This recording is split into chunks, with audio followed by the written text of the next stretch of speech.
원래 LG전자 하면은 가전 이런 생각들을 많이 맞아요. 하시잖아요. 네. 개인 투자자분들이 잘 모르는 사업부가 또 따로 있어요. 뭐죠? 만약에 애플카가 결국 출시가 된다라고 한다고 하면은 당연히 이제 전기차가 될 테고 자율주행 부분에서 좀 힘을 쓸 수밖에 없거든요. 애플카와 관련이 있는 종목입니다. 자, 투자자의 머리와 가슴에 뜨거운 불을 지핀 핫 이슈를 꼼꼼하게 분석하고 투자의 가이드를 세워보는 시간 만렙 핫 이슈! 자동차 부품 관련해서 투자자들이 뽑은 첫 번째 핫 이슈는 뭐지? 4차 산업혁명 이후 자동차는 패러다임의 전환이 일어난 대표적인 산업이야. 여기에 특히 자동차 부품 시장이 주목받는 성장 동력으로 떠올랐어. 그러네요. 요새 그 자동차 종류가 아주 다양해졌죠. 그렇죠. 전기를 활용하느냐, 전기차. 그다음에 뭐 수소를 활용하느냐, 수소차. 뭐 종류가 어떻게 나누냐에 따라서 굉장히 천차만별인데요. 그 속에 들어가는 부품들도 그러다 보니까 제각각일 수밖에 없습니다. 자, 어떤 부품들이 생겨나고 또 사라졌는지 이거 한번 살펴보죠.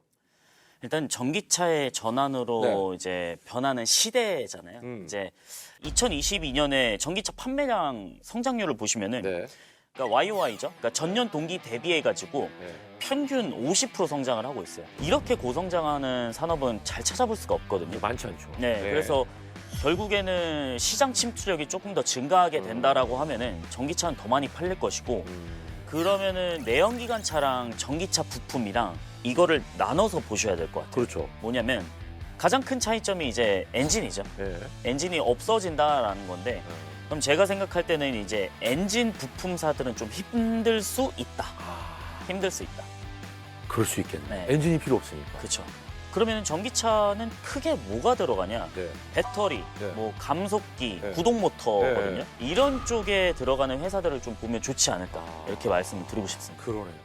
근데 이제 저는 개인적으로 요 같은 경우에는 지금 뭐 다들 잘 아시다시피 이제 금리가 계속적으로 오르고 있고 또 이제 네. 그로 인해서 경기 침체라든가 이런 부분들에 대한 얘기가 나오고 있기 때문에 자동차 할부 금융도 많이 올랐거든요. 그래서 그러겠죠. 지금 현재 기준으로 봤었을 때 한 7, 8% 정도가 되는데 이게 연말되고 내년 초가 되면은 10%라든가 그 이상이 될 수가 있기 때문에 부담스럽죠. 그렇죠. 이거를 실제 계약으로 얼마나 이어질지 이 부분은 좀 미지수긴 하거든요. 그래서 그러네. 네네. 그래서 23년 부품들을 좀 생각을 한다고 네. 하면은 이런 부분들 그러니까 차량 재고라든가 그다음에 판매 대수 이런 것들이 좀 어떻게 되는지 좀 체크를 하시면서 대응을 하셔야 될 것 같습니다. 야, 또 우리가 꼼꼼하게 체크해봐야 될 부분들에 대해서 김 전문가께서 짚어주셨습니다. 자, 이제 투자자들은 어쨌거나 가장 궁금한 부분이 바로 이 부분일 것 같아요. 언제 투자 기회를 잡아야 하느냐?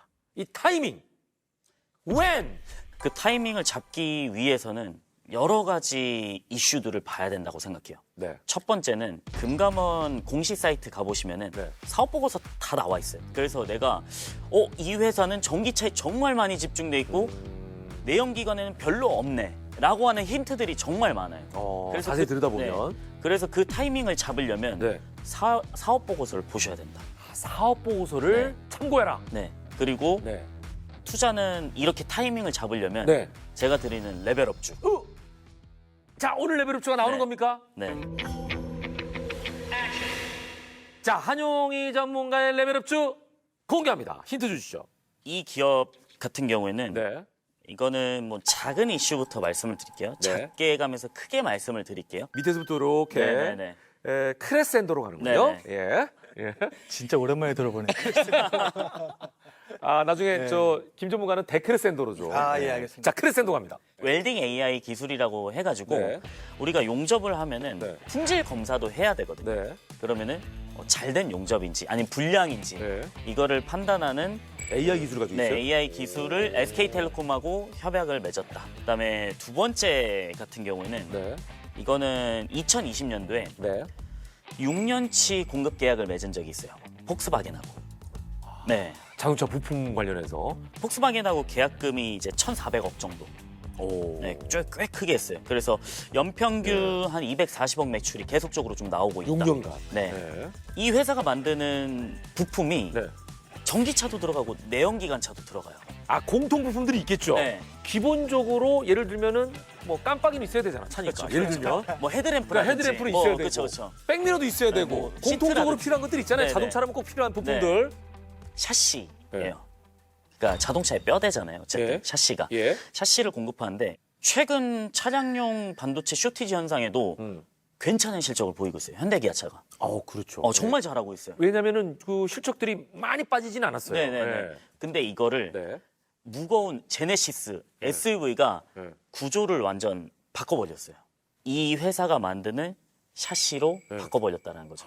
그래서 우리가 흔히 ASP라고 하는데 네. 평균 판매 가격이 30%가 늘어났어요. 그러니까 아이스크림을 1,000원 주고 팔던 거를 네. 구조만 좀 변형해서 팔았더니 1,300원에 팔 수 있는 거예요. 그러다 보니까 이익이 당연히 증가를 하겠죠. 효율성이 엄청 좋네. 네. 이 회사가 또 미국에 공장이 하나 있어요. 오. 네, 공장이 하나 있어요. 예. 현대기아차가 엘라바마랑 이번에 조지아 쪽에 공장을 건설하잖아요. 맞아요. 네, 50만 대 규모 네. 건설을 하는데 이쪽 쇠는 많이 가져갈 수 있는 가능성이 충분히 있다. 그러네. 왜냐면 네. 가까이에 있는 부품 공장에서 수급할 거 아니에요. 네, 예. 그렇죠. 그러다 보니까 현대기아차랑 동방 성장하는 네. 업체다. 아.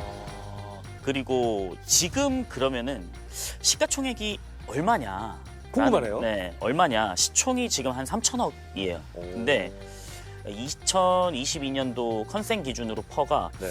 한 3.8배 수준밖에 안 돼요. 그러면은 그러니까 이게 지금 보니까 네. 예, 그러니까 시가총액과 그들이 갖고 있는 능력을 네. 이렇게 비교해 봤을 때 그렇죠. 높지 않다. 네, 그렇죠. 지금 평가 자체가. 그렇죠. 퍼가 한 3.8배, 뭐 4배 정도면은 음. 내가 순이익 지배주주 순이익을 한 4년 동안 벌면 시총을 다 버는 거예요.